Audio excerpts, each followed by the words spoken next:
Hi, Dare to Be Artsy fans. This is Michelle Houghton. I am from scrapweaver.com or Copic in the Craft Room. You can check me out over there.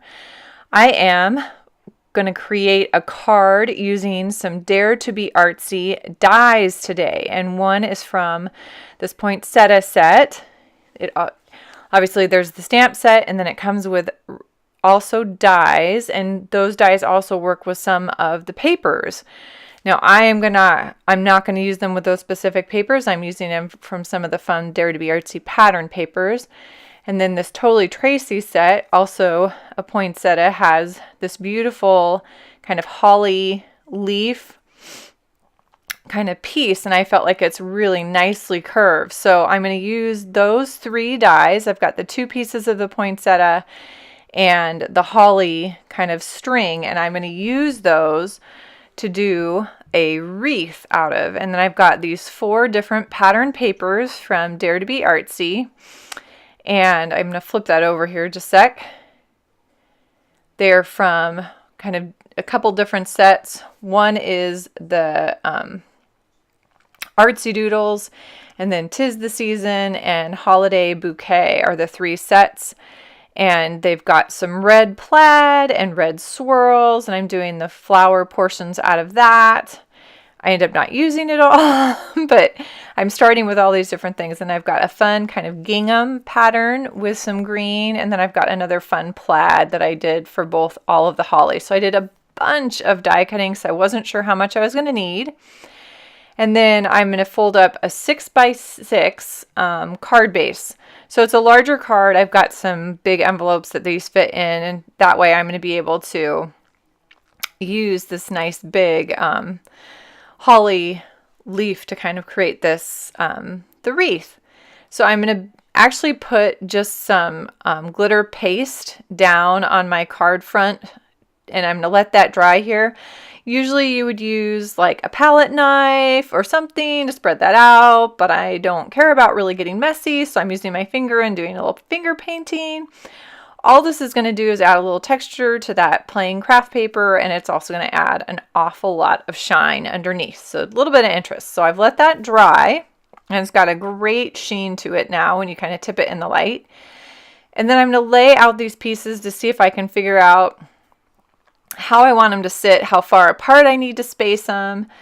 On the holly, I'm going to kind of alternate my 2 pattern papers, and I really want to fill that 6x6 square. So I'm just going to kind of play with them a little bit and figure out how to get them all on there. You're going to see this speed up here in just a second, so it's not going to take quite so long, me fumbling through my card. But I'm literally going to just kind of put these down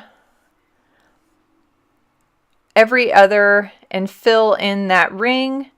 And then I'm going to use these poinsettia pieces, and I started with the 2 different patterns. What I felt like happened is there's so much going on now you can't even see the poinsettia, and so I took that lighter plaid and I just used the Artsy Doodle paper that's that red with swirls.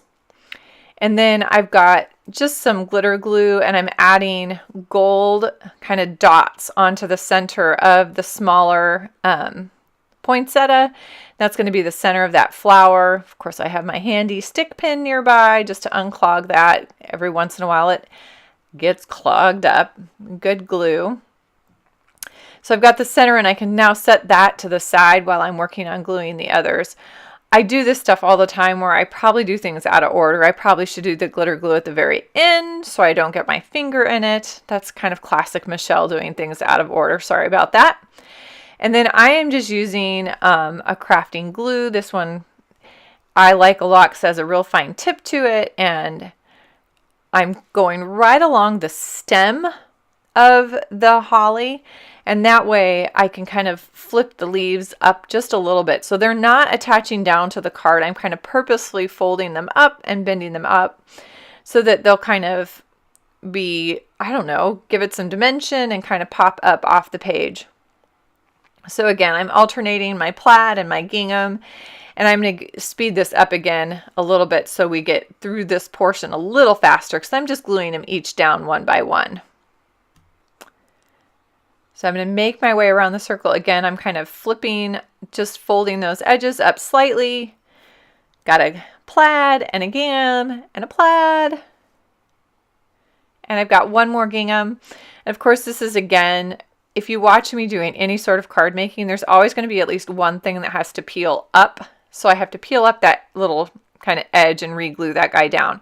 But now I've got this nice, fun little wreath. I'm going to do the same thing on the poinsettia, that I'm kind of curling up the edges of that flower.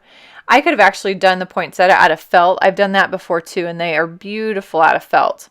And that'd be another fun way to do this. And I feel like I've got an awful lot of space. So I bring that gold glitter glue over again, unclog it, and I'm adding some dots on the corners of those cards, of the corner of the card, just to add a little bit more dimension and kind of finish off those edges. Really, this is a really quick and easy card. I could actually do multiples of these. If as much as anything, just cranking it through the die cut took a little longer. But once I had this down, you could actually mass produce these guys pretty simply.